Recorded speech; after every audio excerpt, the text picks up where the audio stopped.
الحمد لله وكفى وسلام على عباده الذين اصطفى أما بعد قال الله تبارك وتعالى في القرآن المجيد والفرقان الحميد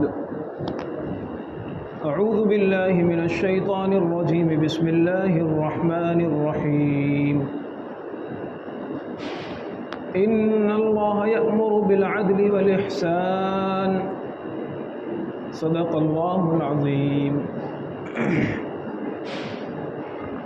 محترم بزرگوں اور دوستوں، اللہ تبارک و تعالی نے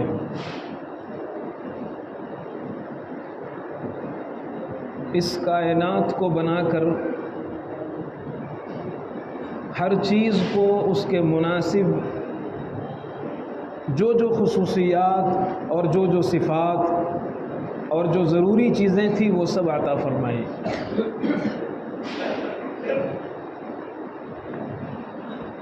اللہ تبارک و تعالی نے انسانوں کو بنایا اور انسان کے لیے جو ضروری چیزیں تھیں اس کے اس دنیا میں رہنے کے لیے، اس کے آخرت کو کامیاب کرنے کے لیے، وہ سب اسے عطا فرمائیں۔ ربنا الذی اعطى كل شیء خلقہ، اللہ ہی وہ ہے جس نے ہر چیز کو اس کے مناسب تخلیق کی، اس کے مناسب بنایا، پھر اس کے دنیا کی ضرورت کی چیزیں اور اس کی آخرت کی ضرورت کی چیزیں اسے سجھا دی، اسے بتا دی، اسے سمجھا دی۔ اور اللہ تبارک و تعالی نے جس مناسب انداز میں چیزوں کو بنایا ہے، انسانوں کو بنایا ہے، اللہ کی مرضی یہ ہے کہ چیزیں اسی مناسب انداز سے باقی رہیں، کسی طرح بگاڑ نہ ہو، کسی طرح خرابی نہ ہو۔ جو چیز جتنی مقدار میں ضروری ہے اور جس انداز کی ضروری ہے اسی صفات کے ساتھ باقی رہے۔ اللہ تعالیٰ نے انسان کو بنایا، انسان کی باڈی ہے، انسان کا بدن ہے، اور اس انسان کے بدن میں کئی چیزیں اللہ تبارک و تعالیٰ نے بنائی ہیں، اور وہ سب ایک مناسب مقدار اور مناسب انداز سے بنائی ہیں۔ ان میں سے اگر کوئی چیز بھی آگے بڑھ گئی یا کوئی چیز گھٹ گئی، شوگر لو ہو گیا تو بھی پرابلم، اور شوگر بڑھ گیا تو بھی پرابلم۔ ہر چیز ایک مناسب انداز سے بنائی ہے، اگر وہ گھٹ جائے گی تو بھی برائی اور بڑھ جائے گی تو بھی برائی۔ اسی مناسب انداز سے چیزوں کے رہنے کا نام عدل ہے۔ آج کل ہمارے ذہنوں میں عدل و انصاف کا بہت چھوٹا سا محدود معنی بیٹھا ہوا ہے۔ عام طور پر جب یہ لفظ بولا جاتا ہے کہ عدل و انصاف، تو ہمارے ذہنوں میں ہوتا ہے کسی کی لڑائی ہو گئی ہو، اس کے درمیان صلح کرا دو، اس کا حق دلا دو، کسی کو انصاف نہیں مل رہا اس کے انصاف کے لیے لڑائی لڑ لو۔ یعنی ہمارے ذہنوں میں عدل و انصاف کا بہت چھوٹا سا مفہوم بیٹھ گیا ہے۔ اللہ تعالیٰ قرآن پاک میں فرماتے ہیں ان اللہ یأمر بالعدل، اللہ تعالیٰ تمہیں عدل کا حکم دیتا ہے، اور یہ وہ آیت ہے جو خطبے میں پڑھی جاتی ہے۔ اس آیت کی اہمیت کا اندازہ اس سے ہوتا ہے کہ اس آیت کا انتخاب خطبے کے لیے کیا گیا ہے، اور بالعموم خطبے میں یہ آیت پڑھی جاتی ہے۔ میں چاہتا ہوں کہ کچھ ٹوٹے پھوٹے الفاظ میں اس عدل کے بارے میں آپ حضرات سے کچھ باتیں عرض کروں کہ عدل کہتے کسے ہیں، ہماری زندگی سے عدل کا ریلیشن کیا ہے، ہماری زندگی سے عدل کا تعلق کیا ہے۔ عدل در حقیقت آپ یہ سمجھنا چاہیں، آسان انداز میں اگر ہم اس کو سمجھنا چاہیں تو عدل کا مطلب یہ ہے کہ جیسے شریعت میں جس چیز کو جو حق دیا گیا ہے، جو مقام اور مرتبہ دیا گیا ہے، اس کو اسی انداز سے رکھنے کا نام عدل ہے۔ اسی لیے علماء فرماتے ہیں، ایک بڑے عالم گزرے امام جرجانی رحمۃ اللہ علیہ، وہ فرماتے ہیں العدل الامر المتوسط بین الافراط والتفریط۔ عدل نام ہے کہ کسی چیز کو ایک دم سیدھے انداز سے منزل تک پہنچانا، نہ ادھر جائے نہ ادھر جائے، اس کا نام عدل ہے۔ اب ہوتا یہ ہے کہ اس عدل کا تعلق ہماری زندگی کے ساتھ کتنا ہے، قرآن و حدیث میں اس کے بارے میں کیا چیزیں آئی ہیں، اور ہمیں اس کے تعلق سے کتنا زیادہ ہوشیار رہنے کی ضرورت ہے۔ عام طور پر اگر ہم سب سے پہلے ہماری ذات کے ساتھ ہمارا عدل متعلق ہوتا ہے، اگر ہم اپنے آپ کے ساتھ ایسا کوئی کام کر رہے ہیں جو اسے دنیا میں نقصان پہنچائے یا اسے آخرت میں نقصان پہنچائے، یہ عدل کے خلاف ہے، یہ انصاف کے خلاف ہے، یہ قرآن و حدیث کی اصطلاح میں ظلم کہلاتا ہے۔ اگر کوئی بندہ گناہ کر رہا ہے، ٹھیک ہے، گناہ میں تھوڑی دیر کے لیے کچھ لذت مل سکتی ہے، گناہ میں تھوڑی دیر کے لیے نفس کو تسکین حاصل ہو سکتی ہے، گناہ میں تھوڑی دیر کے لیے آتما کو سنتوش مل سکتا ہے، لیکن اس کا یہ قدم اس کی آخرت کو برباد کر دے گا، اس کے خدا کو ناراض کر دے گا، دنیا اور آخرت کی پریشانیاں اس کا مقدر بن جائیں گی، ہر طریقے سے اس کی زندگی اجیرن ہو جائے گی۔ اگر دنیا میں اللہ تعالیٰ اسے عذاب نہ چکھائیں تو آخرت میں عذاب اس کا انتظار کر رہا ہے۔ اگر یہ بغیر توبہ کے چلا گیا تحت مشیت اللہ، انشاء غفر انشاء عذب، اللہ چاہے اسے عذاب دے گا، چاہے اللہ اپنے فضل سے معاف کر دے گا، لیکن یہ گناہ اس کی آخرت کو برباد کر دے گا۔ ہم نہیں سمجھتے کہ یہ عدل کے خلاف ہم نے کیا ہے، لیکن یہ انصاف اور عدل کے خلاف ظلم ہوا ہے۔ اس لیے نماز میں دعائے معصورہ جو پڑھائی جاتی ہے اور سکھائی گئی ہے، حضرت صدیق اکبر رضی اللہ تعالی عنہ، انہوں نے نبی پاک صلی اللہ علیہ وسلم سے درخواست کی تھی، یا رسول اللہ کوئی دعا پیاری سی مجھے بتلا دیجئے جو میں اپنی نماز میں پڑھا کروں۔ صدیق اکبر کو دعائے معصورہ بتلائی تھی نبی پاک صلی اللہ علیہ وسلم نے، اور دعائے معصورہ کے الفاظ ہیں اللہم انی ظلمت نفسی ظلما کثیرا۔ کیا مطلب ہے؟ سوال پیدا ہوتا ہے، بندہ ابھی نماز پڑھ رہا ہے، اس نے رکوع کیا، قیام کیا، قعود کیا، سجود کیا، تسبیح کی، تقدیس کی، رب کی تحمید کی، اللہ کی پاکی بڑائی بیان کی، اپنے سب سے پوتر عضو کو، اپنے سب سے مقدس عضو کو جو پیشانی ہے خدا کے سامنے زمین پر رگڑ دیا۔ اس سے بڑی ذلت انسان اور نہیں پیش کر سکتا کسی کے سامنے۔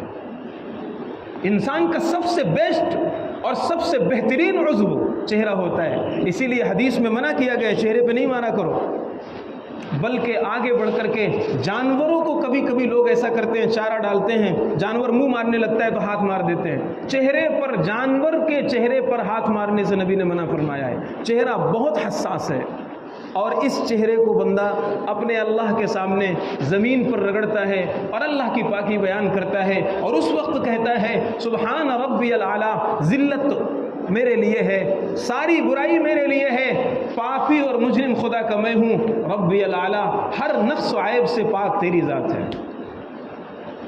اتنا سب کرنے کے باوجود آخر کون سا گناہ ہوا کہ اللہ کے نبی صلی اللہ علیہ وسلم حضرت ابو بکر صدیق رضی اللہ تعالیٰ عنہ کو سکھلا رہے ہیں، پڑھا کرو دعائے معصورہ میں یہ الفاظ اللہم انی ظلمت نفسی ظلما کثیرا۔ اے اللہ، زندگی میں مجھ سے عدل نہیں ہو پا رہا ہے، زندگی میں مجھ سے بہت سے مقامات پر عدل نہیں ہو پا رہا ہے، ظلم ہو جاتا ہے۔ اور ظلم یہ ہے کہ انسان جو اس کی ذات کو نقصان پہنچانے والی کوئی بھی چیز ہو، یہ ظلم کے دائرے میں آتی ہے۔ اور یہ تمام گناہ جو بھی انسان کرتا ہے وہ سب اس کی ذات کو نقصان پہنچاتے ہیں، اور اس سے بڑا نقصان اور کیا ہوگا کہ اس کا بنانے والا خالق اسے دھتکار دیتا ہے۔ اس سے بڑا نقصان اور کیا ہوگا کہ اس کا پالنے والا، اس کو رزق پہنچانے والا اور اسے روزی دینے والا خالق، مالک، رازق اس سے ناراض ہو جاتا ہے، اللہ اس کو دھتکار دیتا ہے، اور بعض گناہوں میں لعنت ہوتی ہے اللہ کی طرف سے، فرشتوں کی طرف سے، رسولوں کی طرف سے۔ اس سے بڑا ظلم اور اس سے بڑی اللہ کی نظر میں محرومی اور کیا ہوگی؟ تو اللہ تعالیٰ فرماتے ہیں اے انسانوں، اے لوگوں، اپنے درمیان عدل قائم کرو، عدل اور انصاف کو دیکھا کرو۔ اسی لیے کل قیامت کے میدان میں 7 لوگ جو اللہ تعالیٰ کے عرش کے سائے میں ہوں گے، ان میں سب سے پہلا نام ہے الامام العادل، وہ حکمراں جو انصاف کرنے والے ہوں۔ عام طور پر جب یہ حدیث آتی ہے تو عام طور پر ہمارے ذہنوں میں بس یہ مفہوم ہوتا ہے جو بادشاہ ہوگا، جو حاکم ہوگا، جو سلطان ہوگا، جو قاضی ہوگا، جو امیر ہوگا، جو امام المسلمین ہوگا، یہ حدیث اس سے متعلق ہے۔ اور انصاف کرنے والوں کے لیے کیا ہے؟ مسلم شریف کی ایک دوسری حدیث ہے، بڑی پیاری حدیث ہے۔ اللہ کے پیغمبر صلی اللہ علیہ وسلم نے فرمایا ان المقسطین عند اللہ علی منابر من نور، انصاف کرنے والے کل قیامت کے میدان میں اللہ کے بنائے ہوئے نور کے ممبروں پر جلوہ افروز ہوں گے. ساری خلقت پریشان ہوگی, میدان حشر کی تباہی ہوگی, ہر آدمی پریشان ہوگا. ایسے موقعوں پر کچھ اللہ کے مستانے, کچھ اللہ کے نام کے فرزانے اور اللہ کے خاص بندے جو اپنے انصاف کرنے والے بندے ہیں, وہ کہاں ہوں گے؟ علی منابر من نور.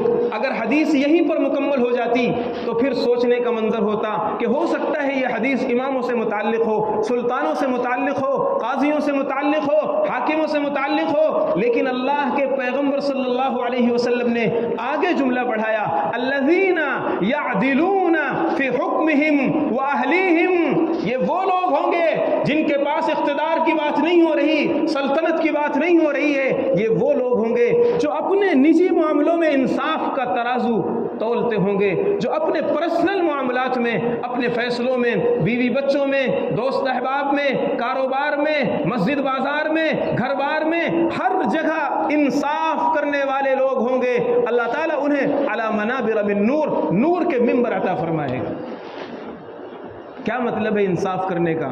انصاف کرنے کا مطلب ہے یا ایھا الذین آمنوا اتقوا اللہ وقولوا قولا سدیدا.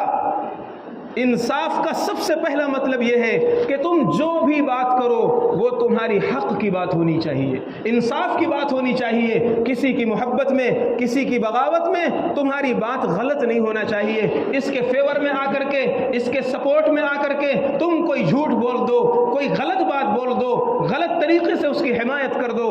اللہ نے قرآن میں منع فرمایا ہے, لا یجرمنکم شنآن قوم علی الا تعدلوا. اے لوگوں, ایسا نہیں ہونا چاہیے کہ کسی کی دشمنی تمہارا انصاف چھین لے, کسی کی بغاوت, کسی کی نفرت, کسی کی طرف سے دل میں قدورت تمہارا انصاف چھین لے. ایسا نہیں ہونا چاہیے. آج اس قرآن کی آیت کو ہم اپنے گھروں میں دیکھیں. ایک شوہر ہے, ایک بیٹا ہے, اس کے بہت سے ریلیشن ہیں, بہت سے تعلقات ہیں. یہ کسی کا شوہر ہے, کسی کا باپ ہے, کسی کا بیٹا ہے, کسی کا بھائی ہے. یہ انصاف نہیں کر پاتا.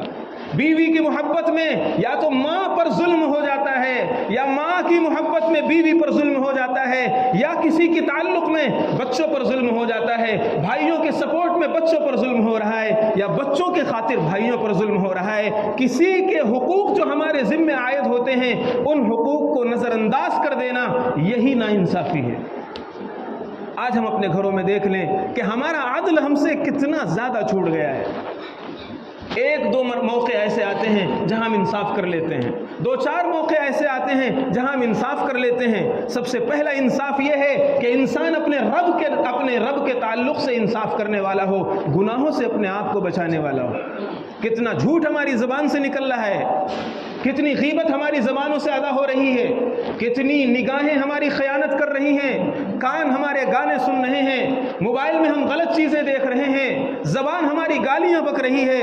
ہمارا نوجوان اپنی بات کی شروعات گالیوں سے کر رہا ہے, اس کی بات کی شروعات جو ہو رہی وہ گالیوں سے ہو رہی ہے. یہ سب ناانصافی ہے, یہ سب ظلم ہے, یہ سب ناانصافی ہے. اللہ تبارک و تعالی نے قرآن میں اور نبی پاک صلی اللہ علیہ وسلم نے روایات میں منع فرمایا ہے کہ ناانصافی کرنے والے اللہ کی نظر میں مجرم ہیں. ناانصافی صرف مال و دولت کی ناانصافی نہیں ہوتی.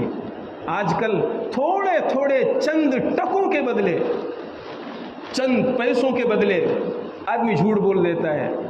جھوٹی گواہی دینے والے ہول سیل کے بھاؤ میں آپ کو مل جائیں گے, جھوٹی گواہی دینے والے تھوک بھاؤ میں آپ کو مل جائیں گے. تھوڑے تھوڑے پیسوں کے خاطر آدمی جھوٹی گواہی دے دیتا ہے. یہ نہیں سمجھ رہا ہے یہ ناانصافی ہے جو مجھ سے سرزد ہو رہی ہے, یہ میرے لیے بھی وبال جان ہے, میری نسلوں کے لیے بھی وبال جان ہے. اور یہ کوئی عجیب بات نہیں ہے. سرکار دو عالم صلی اللہ علیہ وسلم نے ایک موقع پر ارشاد فرما دیا تھا, بخاری شریف کی حدیث ہے, اللہ کے نبی صلی اللہ علیہ وسلم نے فرمایا, اے لوگوں, ایک دور آئے گا جب قیامت قریب ہوگی, فتنے بہت اتریں گے.